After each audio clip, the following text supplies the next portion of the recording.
frères et sœurs, nous sommes encore reconnaissants au Seigneur aujourd'hui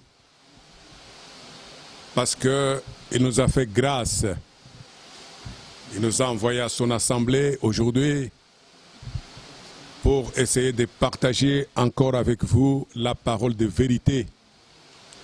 Cette parole qui n'est pas entendue partout, cette parole qui n'est pas enseignée partout, cette parole que beaucoup n'ont pas, beaucoup ne comprennent pas, mais le Seigneur nous a donné de pouvoir apporter sa parole, la parole de vérité. Nous lui sommes très reconnaissants. Nous vous demandons de cliquer sur votre abonnement de notre chaîne, de vous abonner à notre chaîne. Ainsi, ça vous permettra de recevoir les enseignements d'aujourd'hui, les enseignements de la parole de vérité, la parole de votre temps, la parole des promesses d'aujourd'hui, qui fait que quand vous la croyez, vous naissez de nouveau et vous entrez dans le royaume du Seigneur. Alors abonnez-vous massivement à notre chaîne. Aujourd'hui, nous allons continuer avec tous les sujets qu'on a abordés depuis qu'on a commencé à vous donner ces enseignements. Mais aujourd'hui, nous commençons la conclusion. Nous commençons la conclusion par une série de questions que les gens se posent, une série de questions que les gens nous ont posées sur les enseignements que nous donnons. Sachez que ces enseignements sont tirés des Saintes Écritures. Ces enseignements viennent de la Bible, viennent de la compréhension des frères Branham et viennent de la compréhension des frères Frank. Donc nous essayons de confronter les trois pour trouver le juste milieu, pour trouver la vérité et joindre la vérité à la vérité. Alors il y a beaucoup de questions qui nous sont posées, des questions qui sont suscitées dans les esprits des gens. Par ces questions, nous comprenons la dimension de la parole que nous avons. Nous comprenons la dimension que nous-mêmes on a atteint dans la parole. Et nous essayons de descendre encore plus bas pour aider les autres qui n'ont pas encore la même dimension que nous. Il y a beaucoup de questions, je vais les lire toutes et on va commencer à les disséquer une à une. La première question qui nous est posée, les frères disent ceci sur Facebook,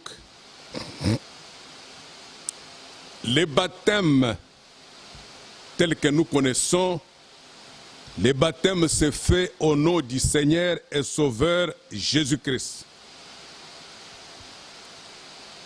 Mais comment peut-on être baptisé au nom du Seigneur Jésus-Christ et n'avoir pas reçu le Seigneur? Les cas des appelés. Nous avons suivi les frères, ils ont prêché sur les appelés et les élus, et ils ont dit même que le baptême, il n'y a que les élus qui le reçoivent, les autres ne sont pas baptisés. Comment expliquez-vous cela? C'est la première question. C'est tiré de Facebook. La deuxième question, comment dites-vous que les appelés ne sont pas justifiés? Comment peuvent-ils avoir la vie éternelle sans être justifiés? Une bonne question. Ça, c'est une très bonne question qui nécessite encore un redéploiement des munitions pour que la compréhension soit conforme à l'Écriture. Troisième question, C'est une question qui vient de Montréal. Ils disent ceci. Frère Benelli a déclaré que les appelés ne peuvent pas être justifiés parce qu'on est justifié en croyant la parole de la promesse de son temps. Cette déclaration est totalement contraire à la parole de Romains 8, 30. Mais elle renverse totalement aussi les plans de salut. Suivez, c'est une très bonne question qui vient de Montréal. Il dit, cette déclaration est totalement contraire à la parole de Romains 8, 30, mais elle renverse totalement aussi les plans de salut. Si les appelés ne peuvent pas être justifiés, alors comment peuvent-ils être sauvés? En vertu de quelle justice seront-ils réconciliés avec Dieu? Alors le jugement du trône blanc, c'est beaucoup de questions dans une question. Je donne toutes ces questions, mais on va les prendre une à une pour éclairer la lanterne des frères. Le jugement du trône blanc deviendra alors uniquement un jugement de condamnation, car si les appelés qui y apparaîtront ne sont pas justifiés, alors ils sont perdus. Ça, c'est le premier volet de la question. Le deuxième volet de la même question, c'est il n'y a aucun passage des Écritures qui déclare qu'on est justifié en croyant la parole de la promesse de son temps. La Bible enseigne clairement qu'on est justifié par la foi en Jésus-Christ. Les frères ont donné des Écritures. Jean 3, 16. Acte 13, 38. Romains 3, 24. Romains 5, 9. 1 Corinthiens 6, 11. Galates 2, 16. Galates 3, 24. Et Tite 3. Ça, c'est une grande question. C'est une grande question, mais nous allons y répondre. Nous avons déjà répondu par écrit aux frères de Montréal. Maintenant, nous le faisons devant tout le monde, devant toute l'assemblée du Seigneur, devant notre auditoire visible et devant notre auditoire invisible. Une bonne question.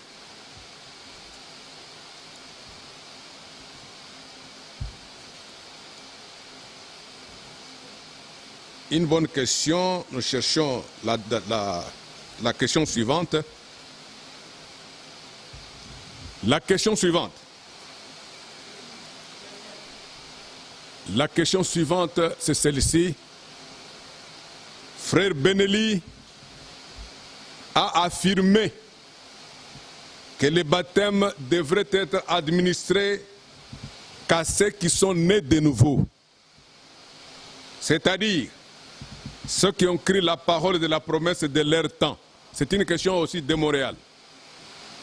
Frère Benelli a affirmé que les baptêmes ne devaient être administrés qu'à ceux qui sont nés de nouveau, c'est-à-dire ceux qui ont cru la parole de la promesse de leur temps. Non seulement il n'y a aucune écriture pour supporter cet enseignement, mais encore une fois, l'œuvre de Golgotha est mise de côté. Tout l'accent est mis sur la parole de la promesse pour notre temps. Il n'est plus question de prêcher la repentance et la croix, mais la parole de promesse de notre temps. Ainsi, il n'est plus question de la foi en Jésus-Christ, mais uniquement de la promesse pour aller dans les eaux des baptêmes.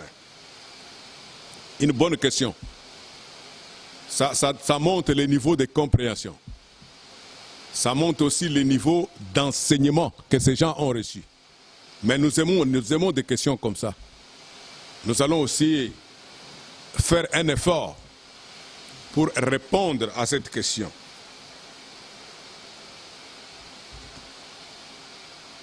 La question suivante. La question suivante, c'est Frère Benelli nous conduit dans Genèse 15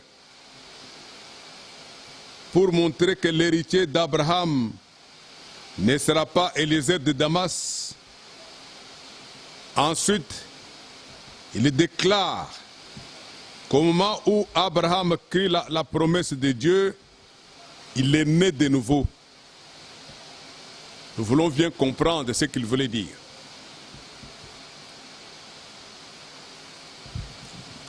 La question suivante.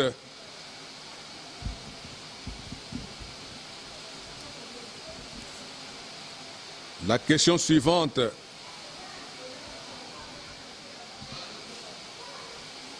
C'est toujours Montréal. Il dit, selon Acte 2, 38 à 39, Pierre leur dit, repentez-vous et que chacun de vous soit baptisé au nom de Jésus-Christ pour le pardon de vos péchés et vous recevrez les dons du Saint-Esprit, car la promesse est pour vous, pour vos enfants, pour tous ceux qui au loin en aussi grand nombre. Le Seigneur Dieu les appellera. Dans sa prédication du 27 mai 2018, Frère Benelli dit que la condition pour être baptisé est d'être né de nouveau, c'est-à-dire d'avoir cru la parole de la promesse de notre temps. C'est en vertu de quelle écriture biblique? Vous voyez les gens des questions, mais nous allons répondre. La question suivante, c'est un peu comme l'autre question dont je venais de parler. Le baptême d'eau au nom de Jésus-Christ n'est-il que pour les élus? La question suivante, toujours selon cet enseignement, comment s'assurer qu'une personne croit réellement la parole de la promesse de son temps? Et quelle est la formule utilisée par celui qui baptise avant de le plonger afin de s'assurer qu'il est baptisé une personne et que la personne baptisée est réellement née de nouveau? C'est aussi une question de Montréal. Les prédicateurs de Montréal et les administrateurs, les diacres, c'est eux qui ont posé ces questions. La question numéro 4. Quelle est la parole de promesse de notre temps et dans quels termes il faut croire afin de naître de nouveau et d'être candidat au baptême? Pourtant, dans Acte 8, 37, l'eunuque éthiopien n'a qu'à confesser « Je crois que Jésus est le Fils de Dieu » avant d'être baptisé par Philippe. Quelle est la parole de la promesse qu'il avait eue pour être baptisé? Très bonne question. Question suivante. Puisque Dieu ne change pas, si la nouvelle naissance ne s'obtient pas la parole de la promesse de notre temps, quelle est la parole de la promesse des croyants des âges de l'Église, la parole de la promesse qu'ils avaient pour naître de nouveau? Ça se trouve dans Apocalypse 2, et Apocalypse 3. Mais nous allons répondre à la question. Question numéro 6. Lors du jugement du trône blanc, est-ce qu'il y aura des individus qui entreront dans la vie éternelle à ce moment-là? Si oui, sur base de quelle justice pourront-ils éviter le jugement et la condamnation? Si oui, en tant que quoi passeront-ils l'éternité? En tant que quoi? Bon, je ne sais pas ce qu'il voulait dire, mais nous allons répondre à la question. La question suivante. Romains 8:30. Et ceux qu'il a prédestinés, il les a aussi appelés. Ceux qu'il a appelés, il les a aussi justifiés. Ceux qu'il a justifiés, il les a aussi glorifiés. Mais frère Benelli affirme que les appelés ne peuvent pas être justifiés parce qu'on est justifié en croyant la parole de la promesse de notre temps. Expliquez-vous. C'était une batterie de questions. Une batterie, mais nous allons la décharger. La Bible déclare à plusieurs endroits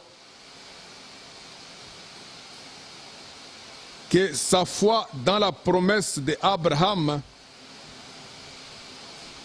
il fut déclaré juste. En vertu de quelle écriture frère Benelli peut-il affirmer qu'Abraham, lorsqu'il crie la parole de la promesse, il est né de nouveau? Très bien. Question numéro 9. Quel passage biblique mentionne que Sarah devait naître de nouveau avant de porter la sémence? Question numéro 10. Où est-il écrit dans la Genèse que le Seigneur a enseigné le zodiaque à Abraham? Voilà toutes les questions. Il y a aussi la suite ici. Je les ai épinglées presque toutes. Ça, c'est la question de Lingwala. Expliquez 1 Jean 5, 1. Et expliquez Jean 1, verset 11. La suite, une question d'un frère d'une assemblée à Bandal. Il est dit: la nouvelle naissance, telle qu'exposée par frère Branham le 15 mai 1954, au paragraphe 50, il est dit: il y a des dizaines de milliers de chrétiens nés de nouveau dans toutes les églises. L'église catholique, l'église protestante, l'église pentecôtiste, et dans tous les groupes de prière, il y a des milliers et des dizaines de milliers de gens nés de nouveau. Ça, c'est en 1954. Alors le frère se réfère à ça pour nous demander: comment dites-vous qu'il n'y a que les élus qui naissent de nouveau? Très bonne question. Alors voilà tout. Voilà toutes les questions qui nous sont posées. Nous allons tenter par la grâce de Dieu de répondre un temps soit peu à ces questions. Nous allons commencer par la première question. Le baptême au nom de Jésus-Christ. Ça englobe aussi beaucoup de questions qui sont dans la suite. Le baptême au nom de Jésus-Christ. Comment peut-on être baptisé au nom du Seigneur Jésus-Christ et n'avoir pas reçu le Seigneur? Les cas des appelés. Très bien. Considérons les Écritures pour la réponse. Je commence par la réponse. Considérons les Écritures. Nous prendrons dans Éphésiens 4, verset 4. On commence par le verset 4. Il dit ceci.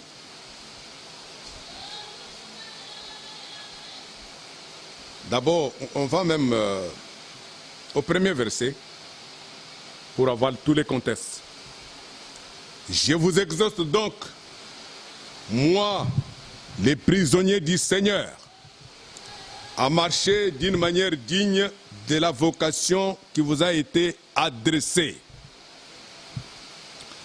en toute humilité et douceur, avec patience, vous supportant les uns les autres avec charité,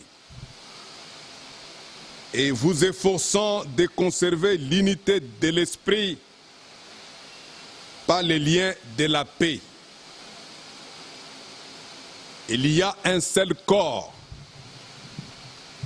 un seul esprit, comme aussi vous avez été appelés à une seule espérance par votre vocation. Comme aussi vous avez été appelés à une seule espérance par votre vocation. Il y a un seul Seigneur, une seule foi et un seul baptême. Ça, c'est l'écriture pour asseoir cette question. Il y a un seul Seigneur, une seule foi et un seul baptême. Nous allons voir de quel baptême il est question. Mais déjà, au verset 2, tous les contextes sont là. Il dit marcher en toute humilité et douceur, avec patience, vous supportant les uns avec les autres, dans la charité. Vous efforçant à conserver l'unité de l'esprit. C'est quel esprit dont il est question? C'est le Saint-Esprit. Et quand est-ce qu'on reçoit le Saint-Esprit dans sa vie?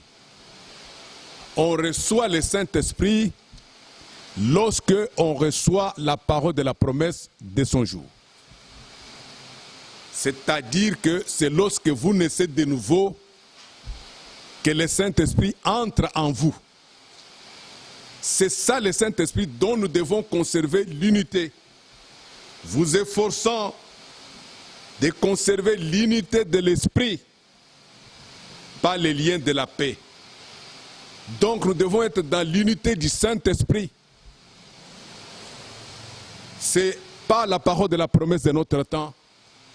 Quand vous la recevez, le Saint-Esprit vient et fait sa demeure en vous.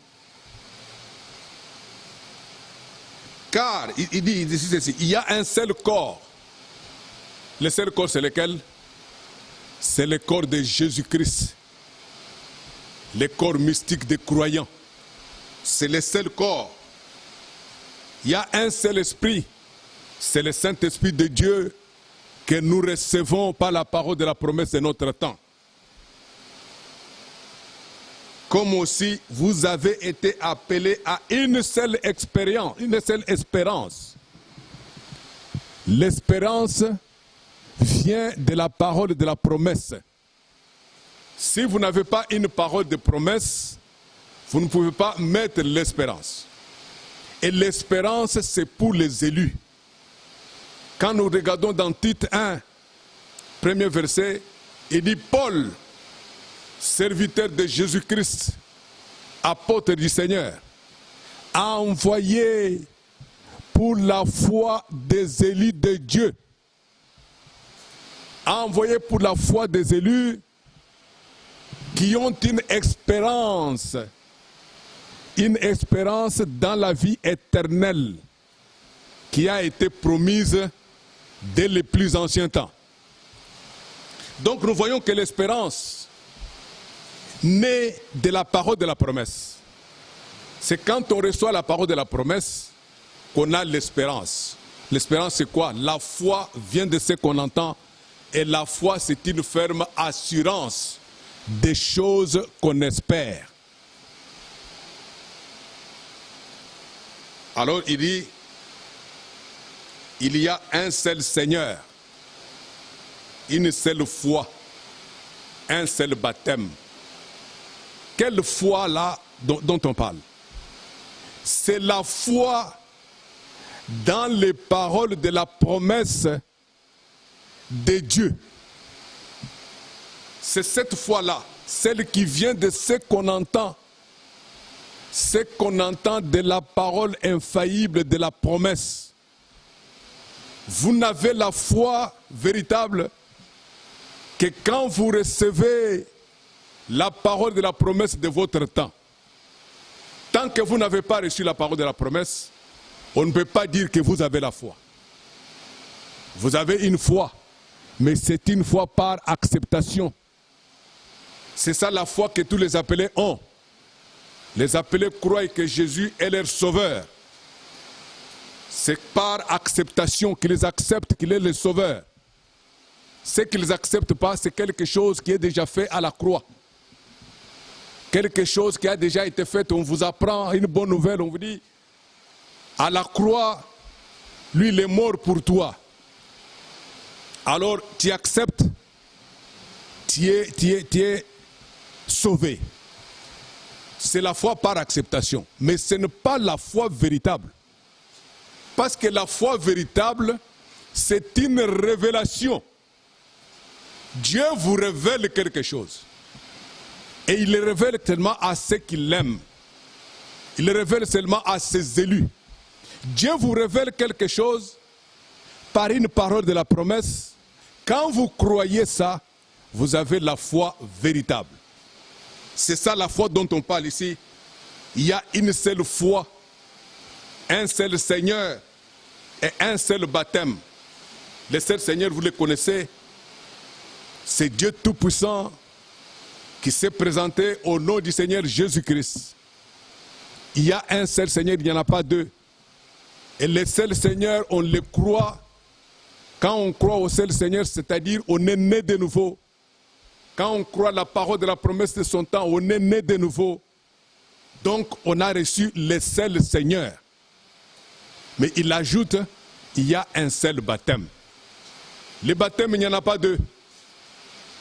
Les baptêmes, vous pouvez les reprendre plusieurs fois. Frère Branham me disait, un homme peut être baptisé plusieurs fois. Il change de baptême plusieurs fois. Mais le jour que vous vous engagerez pour une bonne conscience envers le Seigneur, c'est ce jour-là que vous aurez le vrai baptême. Les baptêmes qu'on ne peut pas changer. Lisons 1 Pierre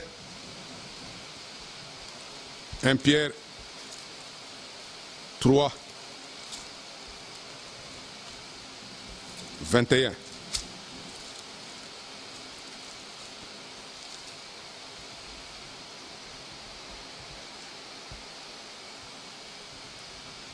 « 1 Pierre 3, 21 dit ceci. Cette eau était une figure du baptême qui n'est pas la purification des souillures du corps, mais l'engagement d'une bonne conscience envers Dieu qui maintenant vous sauve. Vous aussi, par la résurrection de Jésus-Christ. » L'engagement d'une bonne conscience, c'est quoi? L'engagement d'une bonne conscience, c'est quand tu es né de nouveau. Quand tu reçois la parole révélée de ton jour. Quand tu reçois la parole de la promesse de ton jour.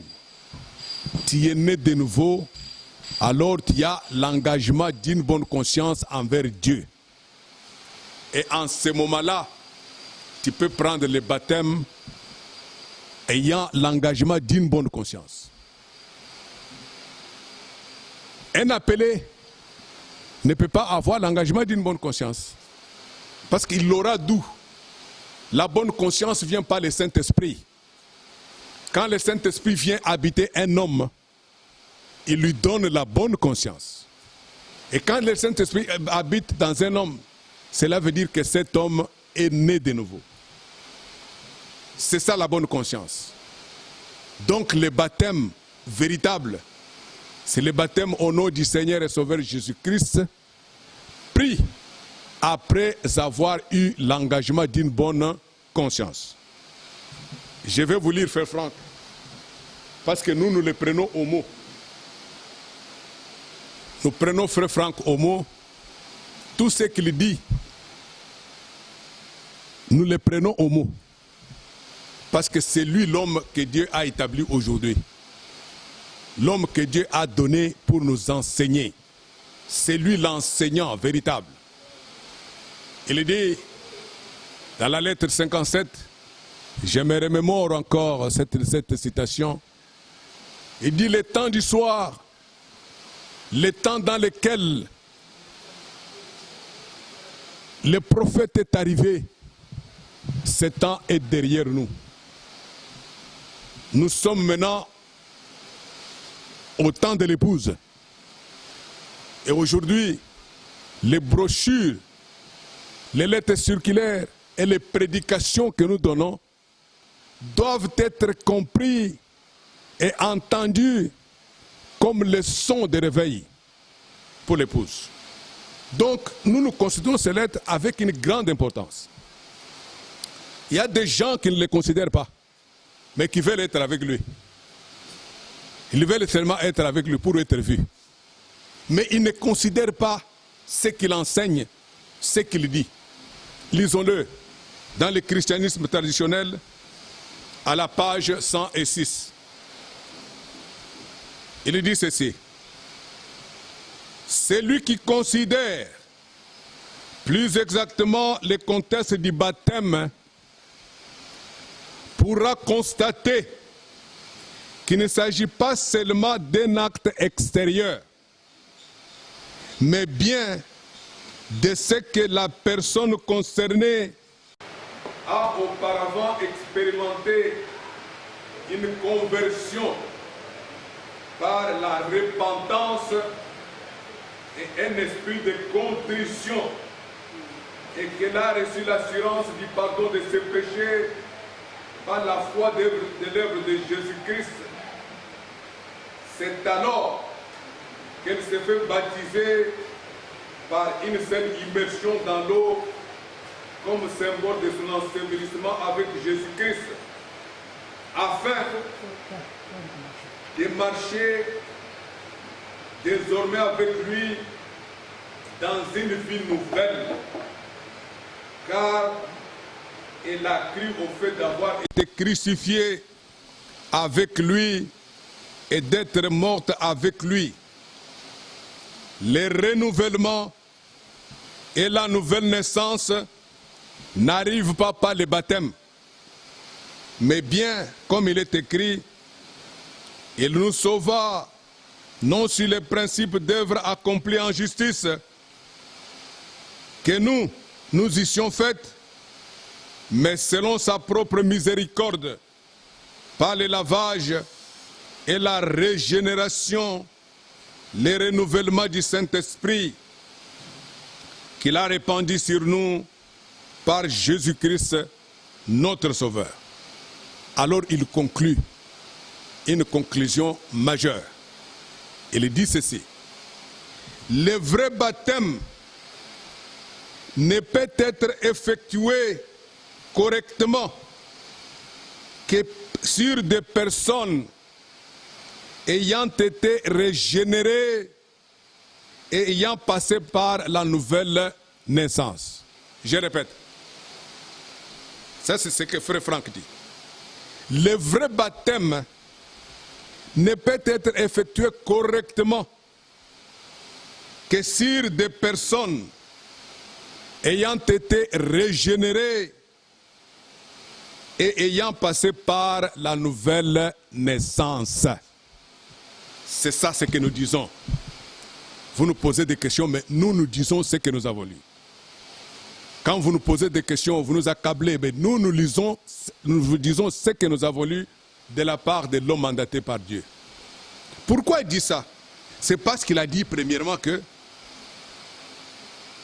c'est lui qui considère plus exactement le contexte du baptême pourra constater qu'il ne s'agit pas seulement d'un acte extérieur. Non, non. Dans le baptême, il ne faut pas seulement voir l'acte extérieur, mais bien ce que la personne concernée a auparavant expérimenté la conversion par la repentance et un esprit de contrition. Conversion par la repentance. La repentance, c'est quoi? On ne peut se repentir qu'en face de la parole révélée de son jour. Quand on reçoit la parole révélée de son jour, c'est là où l'on peut se repentir. On peut pleurer à Dieu de m'avoir regardé dans les choses du monde, de m'avoir regardé dans les enseignements des hommes, de m'avoir regardé dans les enseignements pentecôtistes, de m'avoir regardé dans les enseignements des groupes de prière. Mais voilà que tu me révèles la vérité aujourd'hui. C'est la repentance. La repentance, c'est en fonction de la promesse de ton temps. Là, nous introduisons une nouvelle notion. Nous aurons encore beaucoup de pierres. On va nous lancer beaucoup de pierres. La repentance, c'est en fonction de la parole révélée de ton temps. Si tu n'as pas la parole révélée, tu ne peux pas te repentir. Nous allons le démontrer par la Bible à une autre occasion. La repentance, c'est des hommes nés de nouveau qui se repentent. La repentance, c'est les élus qui se repentent. Et cette repentance produit une véritable conversion au Seigneur. C'est ça. Un homme de groupe de prière ne peut pas être repenti. Un homme de groupe de message, des messagistes, ne peut pas être repenti. Parce qu'il va se repentir en fonction de quoi? La repentance, c'est en fonction de la parole de la promesse de ton temps. Une fois que la parole t'est révélée, tu la vois, la révélation du Seigneur, tu as la foi, alors tu peux te repentir. Parce que cette repentance produit un esprit de contrition. La personne qui le fait, elle a reçu l'assurance du pardon de ses péchés. Ce n'est pas n'importe qui peut recevoir l'assurance du pardon des péchés. Mais c'est n'importe qui peut être pardonné. Tout le monde, dans les groupes de prière, dans l'église catholique, chez les messagistes, ils ont été pardonnés parce qu'ils ont cru au Seigneur, au Sauveur Jésus-Christ. Le sang de la croix les pardonne. Mais celui qui reçoit l'assurance, qui fait l'expérience du pardon des péchés, c'est un élu. C'est quand on reçoit la parole de la promesse de son temps qu'on a vraiment reçu l'assurance du pardon de ses péchés. C'est pourquoi Frère Franck conclut en disant le vrai baptême ne peut être effectué correctement que si des personnes ayant été régénérées, ayant passé par l'expérience de la nouvelle naissance. Amen. Amen et Amen. Nous allons continuer avec la suite des questions, mais ça c'est pour la première question. Croyez que le baptême dans l'eau, c'est une expérience. Et c'est une expérience qu'on fait faire que pas les élus. Parce que c'est eux qui se repentent, c'est eux qui reçoivent l'assurance du pardon des péchés, qui reçoivent l'expérience du pardon de leurs péchés. Et c'est eux qui naissent de nouveau. Amen. Amen. Gloire au Seigneur. Amen.